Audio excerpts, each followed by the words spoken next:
샬롬 할렐루야. 요한계시록 21장 2절. 또 내가 봄에 거룩한 성 새 예루살렘이 하나님께로부터 하늘에서 내려오니 그 준비한 것이 신부가 남편을 위하여 단장한 것 같더라.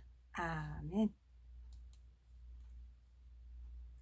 천국 처소 중에 가장 영화롭고 아름다운 새 예루살렘에 대해 살펴보겠습니다. 천국은 이 땅의 어떤 말로 표현할 수 없이 아름답고 행복이 가득한 곳입니다. 그 중에서도 3000층 중앙에 있는 새 예루살렘 성은 과연 어떤 곳일까요? 요한계시록 22장 14절에 그 두루마기를 빠는 자들은 복이 있으니 이는 저희가 생명나무에 나아가며 문들을 통하여 성에 들어갈 권세를 얻으려 함이로다 했습니다. 구원의 문을 열고 낙원을 지나 1000층, 2000층, 3000층의 문을 열고 마지막으로 새 예루살렘 성의 문을 열어야 들어갈 수 있기 때문입니다. 새 예루살렘에 들어가려면 첫째는 가장 좋은 천국을 주기 원하시는 하나님의 마음을 알아야 되고, 두 번째는 영적 사모함으로 새 예루살렘을 침노해야 합니다. 첫 번째, 가장 좋은 천국을 주기 원하시는 하나님의 마음을 알아야 되지요. 하나님께서는 우리 모두가 새 예루살렘에 들어오기를 바라십니다. 특별히 뽑은 누구누구만 오라 하지 않으시고 모든 사람이 구원을 받아 새 예루살렘에 들어오기를 원하시지요. 하나님은 우리를 지으신 아버지이십니다. 영의 아버지일 뿐만 아니라 우리의 잉태와 우리의 출생, 그리고 우리의 성장 과정도 지켜보셨지요. 우리 주님은 지옥으로 갈 수밖에 없던 우리를 천국으로 인도하기 위해 대신 십자가에서 죽어주신 분이시지요. 이처럼 우리 주님과 아버지 하나님께서는 우리를 좋은 천국에 이끄시기 위해 그 누구보다도 많은 수고와 희생을 하셨습니다. 그러므로 우리를 천국에서 만나기를 손꼽아 기다리시는 분도 하나님과 주님이시지요. 우리가 온 영을 이뤄 새 예루살렘에 당당히 들어가면 하나님과 주님은 그 기쁨을 이기지 못할 정도로 크게 기뻐하실 것입니다. 자녀가 성공하면 부모도 자신의 성공보다 더 기뻐하지요. 스승도 제자가 훌륭한 업적을 남기면 가르친 보람을 느낍니다. 영혼을 양육하는 주님도 마찬가지이시지요. 사도 바울은 갈라디아서 4장 19절에 나의 자녀들아 너희 속에 그리스도의 형상이 이루기까지 다시 너희를 위하여 해산하는 수고를 하노니 말씀합니다. 즉 복음으로 낳은 영혼들을 아비의 심정으로 양육했음을 알 수 있지요.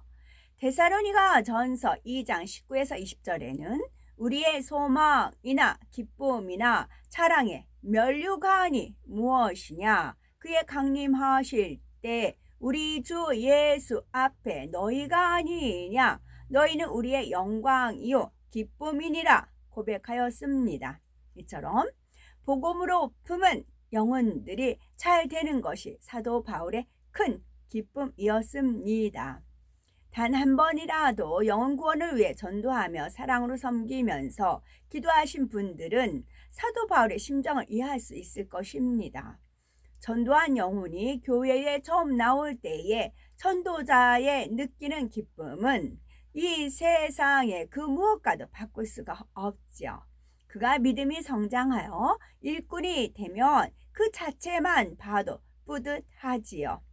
한 영혼을 전도해도 이러한데 목회를 해 나가신 분들은 어떠하신지요? 부모가 한 자녀를 양육해도 가진 수고와 헌신이 따릅니다. 하물며 수많은 영혼을 영으로 양육할 때는 어떠하겠는지요.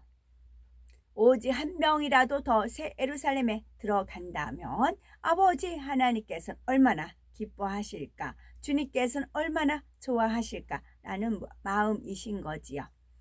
자, 두 번째, 영적 사모함으로 새 예루살렘을 침노해야 합니다.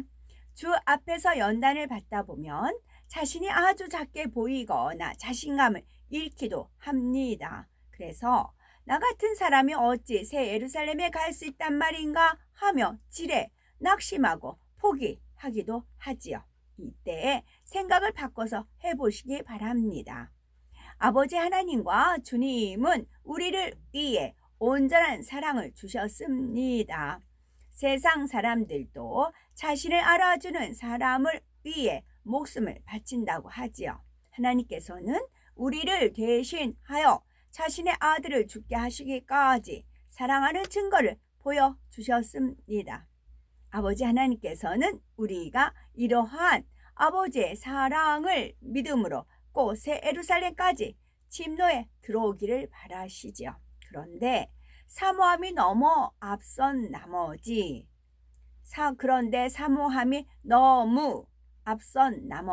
욕심 가운데 영광만 구하다가 자칫 넘어지는 경우도 있습니다. 간절히 바라는데 자격이 되지 않아 얻을 수 없을 때 크게 좌절하고 낙심하지요. 하나님께서는 사랑과 공의 가운데 정확하게 역사하십니다. 우리가 마음에서 육을 먹고 영으로 채운 만큼 영적인 빛이 임하고 입히고 천국의 영광 가운데 거합니다. 그러므로 궁극적인 목표는 새 예루살렘이지만 현재 1천층에 갈 믿음이라면 우선은 2천층을 목표로 삼아 기도하는 것이요, 2천층에 갈 믿음이라면 3천층에 들어갈 준비를 해야 하지요. 이렇게 차근차근 한 단계씩 밟아 올라가는 것이 훨씬 지혜로운 방법입니다. 결코 욕심으로 천국의 영광, 새 예루살렘의 영광을 얻고자 해서는 안 됩니다. 내가 아버지께 큰 기쁨을 드리리라. 인생들을 경작하며 숱한 세월을 인내하신 하나님께 뿌듯한 보람을 드리리라 하는 마음으로 천국을 예비하신 아버지의 마음을 헤아리며 영적 사모함으로 침노해야 하겠죠. 그러면 새 예루살렘에서는 어떤 영혼이 들어갈 수가 있을까요? 그 자격은 새 예루살렘에 들어간 영혼들에게 주는 면류관의 영적인 의미 안에 담겨 있습니다. 올림픽에서 금메달은 최고의 영광을 상징합니다. 올림픽에 출전하여 금메달을 따면 선수로서의 가장 큰 영광을 누리며 최고의 실력을 갖추었다고 인정받습니다. 마찬가지로 새 예루살렘 성에서 받는 면류관은 최고의 영광이 되며 동시에 이 성에 들어올 수 있는 합당한 자격을 갖춘 증거가 됩니다.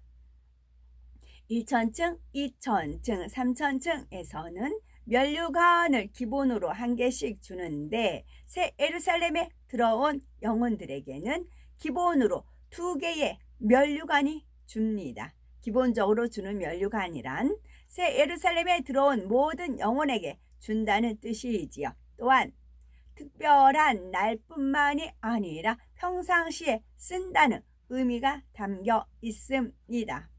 이렇게 새 예루살렘에서 기본으로 받는 2가지 면류관은 금 면류관과 의의 면류관이지요.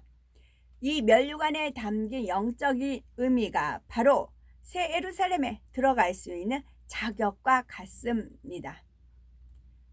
첫 번째, 하나님을 기쁘시게 하는 믿음에 대한 상급으로 주는 금 면류관이 있고, 두 번째는 온 영을 이루어 주의 나타나심을 사모하는 자에게 주는 의의 면류관이 있습니다. 하나님을 기쁘시게 하는 믿음에 대한 상급으로 주는 금 면류관, 요한계시록 4장 4절을 보면 보좌에 둘러 24 보좌들이 있고 그 보좌들 위에 24 장로들이 흰옷을 입고 머리에 금면류관을 쓰고 앉았더라 했습니다. 이는 하나님 보좌 주변에 24 장로가 금면류관을 쓰고 둘러앉은 장면이지요. 24 장로란 새 예루살렘에 들어온 영혼들 중에서도 믿음, 소망, 사랑, 충성, 선, 진실, 절개 등 각 분야에서 가장 뛰어난 신앙의 분야를 가진 분을 말합니다. 이러한 24 장로가 금면류관을 쓴 것으로 보아 금면류관은 새 예루살렘에서 주어짐을 알 수가 있지요. 금면류관은 24 장로뿐 아니라 새 예루살렘에 들어간 모든 영혼에게 주어집니다. 정금으로 된 관 위에 각종 보석으로 장식된 형태이면서 남성용은 관의 벼슬 부분이 조금 뾰족한 느낌이고 여성용은 좀 더 부드러운 곡선을 이룹니다. 면류관의 바탕 위에 장식된 주된 보석은 사람에 따라서 크기와 사람에 따라서 장식이 다릅니다. 아버지 하나님께서는 새 예루살렘에 들어온 영혼들에게 왜 이 금면류관을 주시는 것일까요? 금은 불순물이 전혀 없는 정금으로서 영원히 변함없는 참 믿음을 상징합니다. 따라서 하나님께서는 새 예루살렘에 들어온 영혼들이 하나님을 기쁘시게 하는 믿음의 분량에 이른 상급으로 금면류관을 주시지요. 이는 역으로 새 예루살렘에 들어가려면 반드시 하나님을 기쁘시게 하는 믿음의 5단계에 이르러야 함을 뜻합니다. 두 번째, 온영을 이루어 주의 나타나심을 사모하는 자에게 주는 의의 면류관이 있습니다. 디모데후서 4장 7절 8절 내가 선한 싸움을 싸우고 나의 달려갈 길을 마치고 믿음을 지켰으니 이제 후로는 나를 위하여 의의 면류관이 예비되었으므로 주 곧 의로우신 재판장이 그날에 내게 주실 것이니 내게만 아니라 주의 나타나심을 사모하는 모든 자에게니라 했습니다. 주의 나타나심을 진실로 사모하는 사람은 첫째, 사도 바울처럼 흠과 점이 없는 깨끗한 마음을 이루고 하나님 나라에 충성합니다. 먹으나 입으나 무엇을 하든지 항상 하나님 나라를 위해서 하며 생명 다해 사명을 감당함으로 합당한 열매를 맺습니다. 어떤 역경과 어려움에도 굴하지 않고 하나님께 영광 돌리며 삽니다. 이처럼 주 안에서 자신이 할 바를 다한 사람만이 주의 나타나심을 진실로 사모할 수 있습니다. 그런데 스스로 돌아보아 민망하고 부족할 때에는 주님이 아무리 뵙고 싶어도 담대하게 주님을 맞이할 수 없습니다. 둘째로 주님을 만나게 될 때의 흐름을 영으로 깨닫습니다. 내주하신 성령께서 마음을 주관하고 준비케 하시죠. 사도 바울도 순교할 때가 이르자 주관을 받아 그 길을 기쁘게 갔습니다. 진실로 주의 나타나심을 사모한다면 성령께서는 신부 단장을 온전히 마칠 수 있도록 주관하실 것입니다. 거룩하고 온전하신 주님의 신부로서 조금도 손색 없이 준비한 사람은 주의 나타나심만을 손꼽아 기다리지요. 이처럼 주의 나타나심을 사모하는 모든 자에게 하나님께서는 상급으로 의의 면류관을 주십니다. 요한계시록 21장 2절을 보면 새 예루살렘에 대해서 그 예비한 것이 신부가 남편을 위하여 단장한 것 같더라 했습니다. 이처럼 새 예루살렘을 천국의 어떤 처소보다 아름답고 행복한 공간으로 예비하신 하나님의 마음을 알아 그곳까지 침착하게 진노해 가는 우리가 되어야 되겠습니다. 아멘.